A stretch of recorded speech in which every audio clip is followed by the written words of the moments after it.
Okay, so now I want to show you something else. These actually were in this apartment when I inherited it from the guy who used to live here. His name was Jacques, and I don't know how long he lived here. He was a Lebanese guy, Swiss Lebanese, I don't know, maybe a rich kid. Came to New York to be a punk rocker, had a band called Soviet Sex. His bandmate still lives down the hall. She's the one who collaborated with the landlord to help me get thrown out of here. But that's a whole nother story. Anyway, he used to have this place set up as a recording studio, which is hard to imagine because it's only about 450 square feet total. But I think he also sold heroin on the side. So, heroin. So these bells were his. There were a lot of musical instruments and equipment and various old, oh my God, what else was here? Just tons of shit. I had to actually hire like a carting to have all the stuff taken away. So what happened was that, oh my God, I feel embarrassed because I'm so ugly. Wait a second.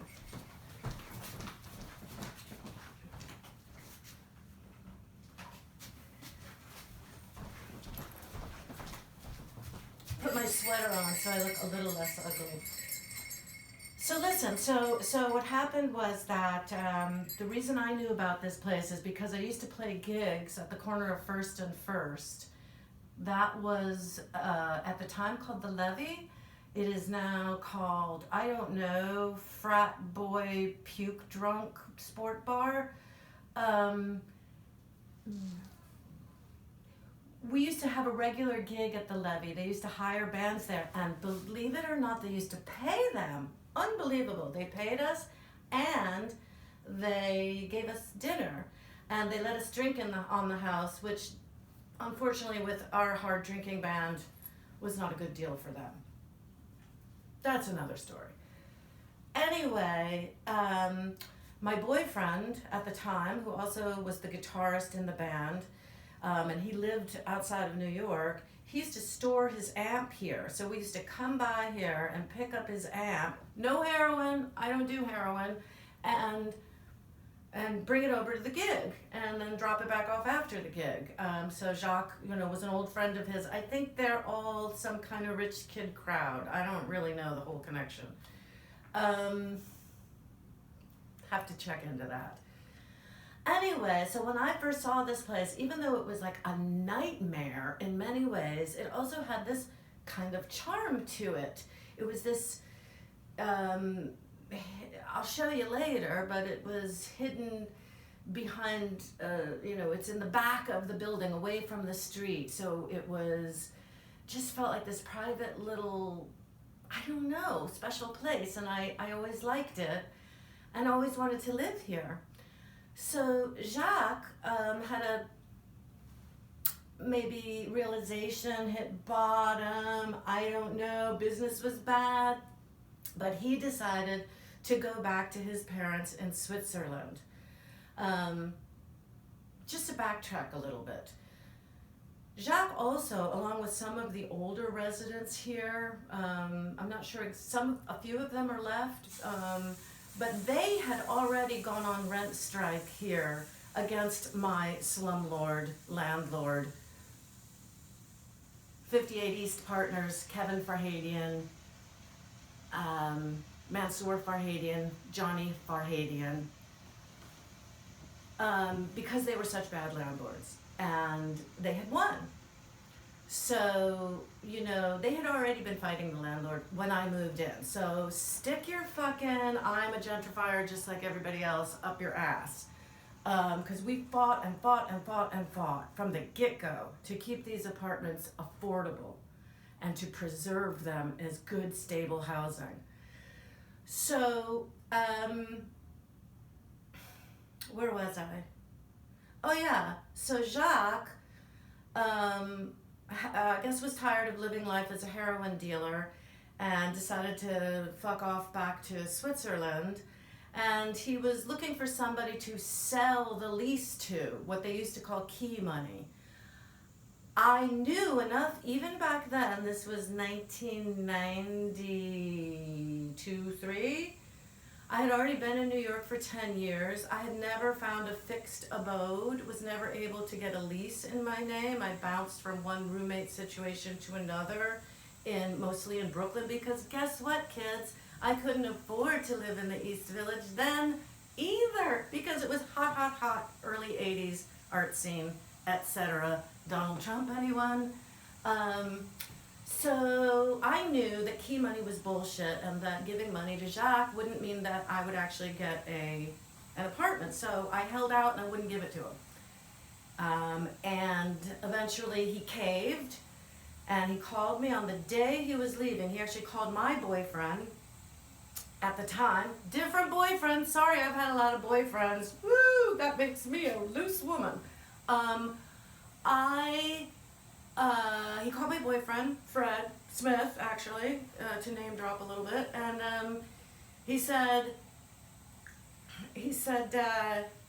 I'm ready to go. Courtney wants the apartment. She can have it. I'm gonna leave the key. And I can't remember where I was at the time. I might have been out of town. I might have been at work.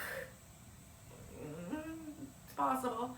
And so I begged Fred to go pick up the key. And Fred got the key, and then I basically started squatting this place, and it was a motherfucking wreck. There were no floors, the walls were crumbling, there was only subflooring, not actual full flooring, which is, again, not up to building code. Later I'll take you around a little more of the apartment and tell you a little more about that. So I come over, I've got the key at last to my wonderful apartment in the East Village. After 10 years in New York, I have a place to live, to call my own, maybe, but so I go in, I do the squatting, I squat, I get the utilities in my name, because I know that's what you gotta do. And the day I arrive, Jacques, I don't know, he must have just packed his suitcase and left. He even left his hair here. I go in the bathroom, and he had long, dark hair. And I guess since he was going home to Switzerland to his parents, he had to clean up a bit.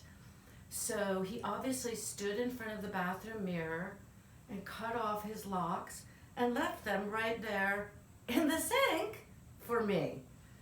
And, I cleaned it up. And eventually, my landlord recognized me as a tenant, and we went to court, and he gave me a lease. I want to tell that story also in more detail, but I don't want to tell it right now. I do want to show you this thing. This. Behind here. I hope you can see this. I hope I'm still lined up right. This is a fuse box. My landlord finally put this fuse box into my apartment about, must have been sometime this summer, when they were doing the illegal conversion from gas to electric.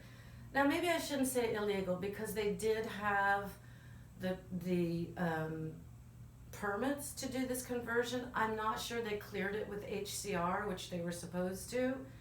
And they certainly didn't comply with any of the requirements for a tenant protection plan. That's when they are supposed to post all these notifications downstairs, in the lobby, or give them to all of the tenants, and they should tell you what work is being done, what the time span of the work is going to be, a schedule for the work, when it will be completed, who to call if you have any questions or problems. They didn't do any of that. We formed a tenant association in order to ask them to do these things, among other things. They never replied to any of our requests for information. Again, they had me wrapped up in court while I was trying to organize my tenant association. So I was under a lot of pressure and I was unable to follow up with it as well as I wanted to, and didn't have enough organizational, we didn't have it together enough to get that done. As part of my agreement with my landlord to vacate the premises, more on that later, I had to agree to withdraw that complaint from HCR. So obviously they were concerned about that as a complaint, concerned enough to force me to withdraw it. And yet my own lawyer told me that it really didn't matter, that they would just pay a fine and get a slap on the wrist. I don't understand how it could have been so important that it needed to be written into a stipulation, and yet so not important that at the same time seems weird. That guy's name is Brian Kronk, and he's at Goldberg Scudieri.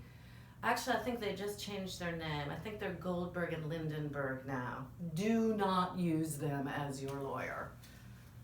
But this is a fuse box. Until this summer, I never had a fuse box in my apartment. You're supposed to have an individual fuse box in your apartment. So every time I would lose power here because of inadequate wiring, or blow a fuse, when I plugged in, my toaster and a hairdryer at the same time, I would have to go downstairs to the lobby where all the fuse boxes were and find my fuse box and flip it there. Now, it looks like this, I still don't really understand how they've wired this up. It's confusing to me. Nobody ever explained it to me. And as you can see, they couldn't even do this right because there's a gap. They couldn't fit it into the wall flush. Seems like no big deal, but that's how roaches get in your apartment. So that's the story of the fuse box.